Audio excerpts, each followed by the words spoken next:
Ach ja, einen good morning, guys. I'm currently here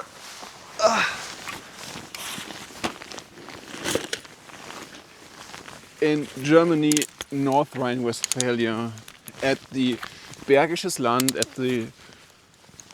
here, and I'm about to take a nice picture of the sunrise. Unfortunately, I'm way later than I would admit, and I was biting my nails all the way here for the last half hour or so, but once I set up the second camera, we can talk about composition, landscape photography, and using the histogram the right way.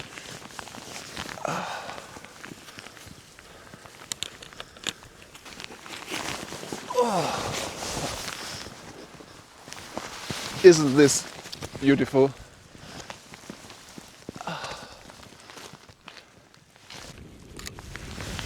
I really don't like working under pressure, especially if there's a time limit on it, but currently, finally, for the first time since I started this whole YouTube thing, there's actually a sunrise happening, and you can see in the color of my face that the sky is just exploding over there, but because the dynamic range of my camera, which is the difference between the darkest and the brightest point, is so little, I can't show it to you anymore. But I think I found something quick and dirty. Go for a simple shot with my 20mm lens. I don't even get a portrait orientation. I have no idea what I'm going to do with this, but I would love to show you what my camera sees. Whoop. Okay. What am I doing right now? I just went for a simple composition and put the island in front of me at the intersection of the line of thirds. And the thing you see on the bottom, this wavy thingy here, is called an histogram. And the histogram is a very important tool for landscape photography, because if you try to evaluate the exposure of your images by taking a look at your back screen of the camera, you're going to have a bad time, because the picture appears to be way too dark just because the brightness of the back screen changed. And when I increase the brightness of my camera screen, now it almost appears to be overexposed. So we need a neutral tool to measure the brightness of our back screen. And fortunately, your camera has such a tool, and this tool is called the histogram.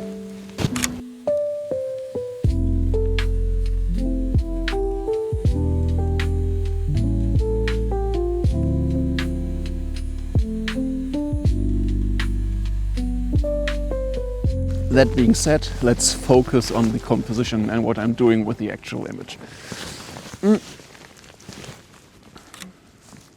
I think in order to get a picture from my calendar this year, I changed the orientation of my camera, and I try to get as much of the beautiful sky in my composition as possible, but 20mm is just too wide of a focal range, so I think I changed to my 28-75 normal zoom.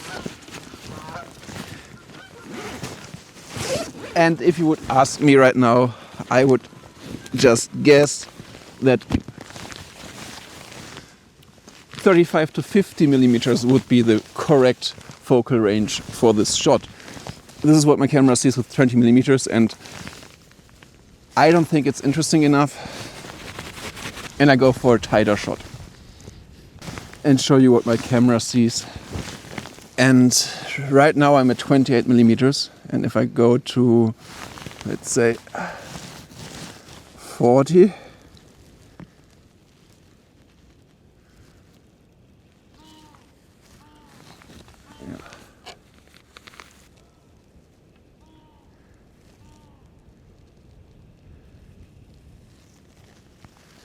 this is the composition I came up with, which is very simple. Before the hue in the clouds is gone completely, I just try to get a long time exposure and pull out my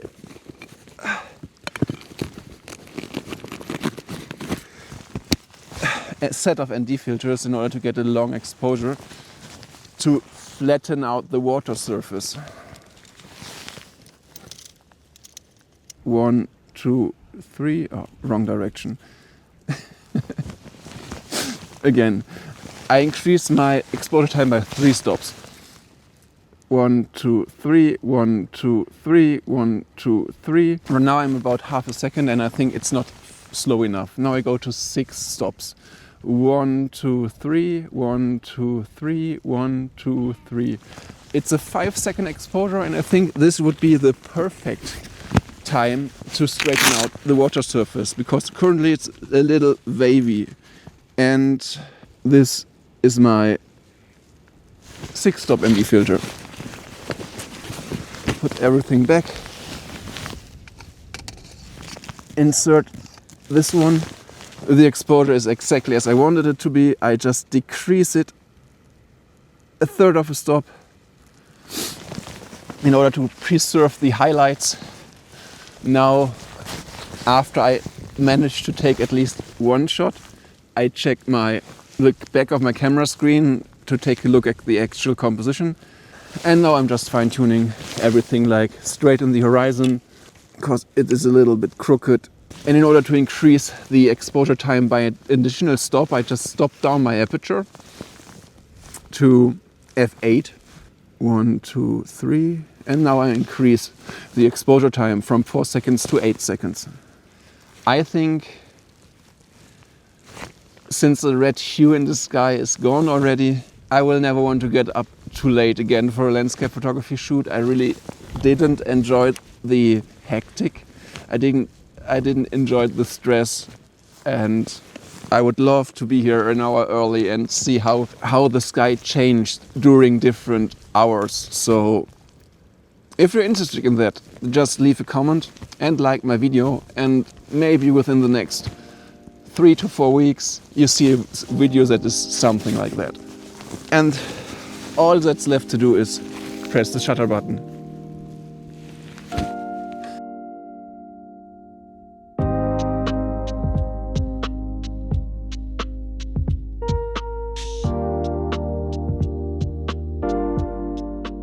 Where am I and what did I want to do? So I was checking my weather app and there's a huge cloud on the west border of Germany, and there's a very harsh border in the cloud line, as you can see here. And then I checked another app. It's called Viewfinder. It's supposed to show, okay, it is supposed to show you whether or not there will be colors in the sky. The track record of this app, unfortunately, isn't as good as I'd like to. And I just realized there's a huge red hue in the sky this morning, and I was looking for a body of water to go to that is somewhere within reach of this red hue in the sky, and I decided to go here. It's at this Talsperre im Bergischen Land in North Rhine-Westphalia. And I got up at 5, which was a little bit too late, and the drive here should be 1 hour, but I needed more like 90 minutes to 2 hours because the road conditions were not as good. It was very dark, and I rather drive slow and steady instead of hurrying up. And it's currently, I don't know, like 8 o'clock? Yeah, it's 8 o'clock, and if we check our photography app, PhotoPills, you can see here, I wanted to be here around 6 o'clock. I got here at around 7:30, and I got lucky that I could at least see a little bit of the sunrise. So the first most important thing is prevent me from freezing. And the easiest thing to do this is just to start walking. And I just walk around this area here and try to find another picture to talk with you about the details of correctly using the histogram. Oh God, this is so cold. This is so freezing. Like on. Okay, the actual idea I'm trying to do is I just now, when I can finally see what's happening around me, I switch to an even longer lens, to my trusty 70 to 300 millimeter lens, and try to get some of the action happening over there. Because while it was dark, I was completely unable to see the structure at the in the trees on the other side of the lake. It was just a dark blob, and I just hope that the color gradient in the sky is interesting enough to justify a picture. I should be better at this because I've done it so many times. But here we go. And this is what my camera sees. There are these beautiful treetops being hit by the light right now, and I just try to get those in frame. Then there's this huge spot, this huge blind spot.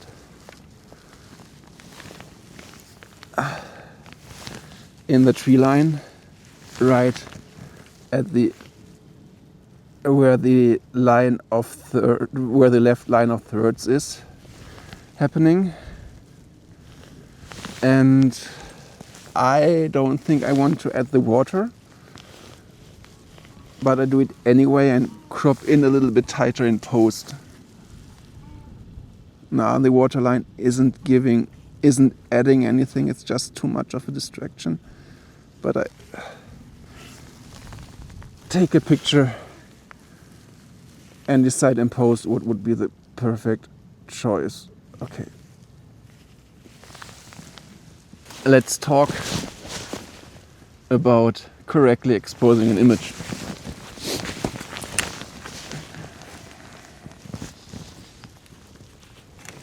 This, my dear viewers, is the back of my camera screen, and the most important tool of my camera is to be the histogram, and the histogram happen to be over here, and you see this wavy form. And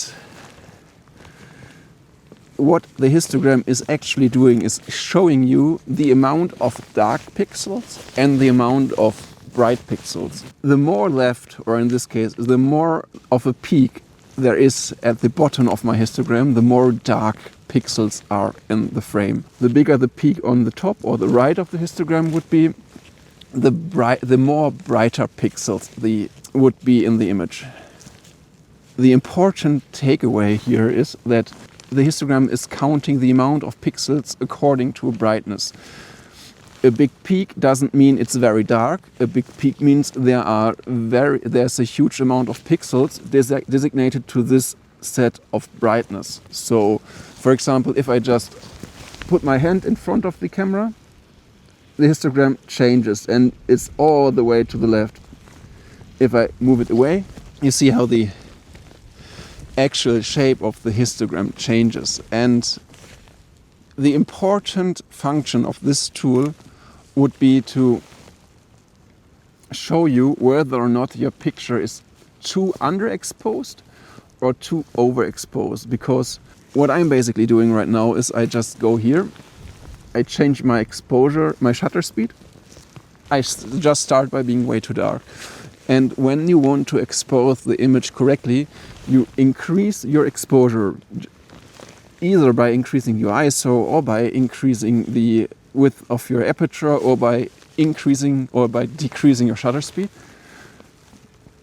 You see how the histogram is actually moving. And the game we are playing is we are trying to get as close as possible to the edge of your histogram. Right now everything is fine, but if I increase the exposure,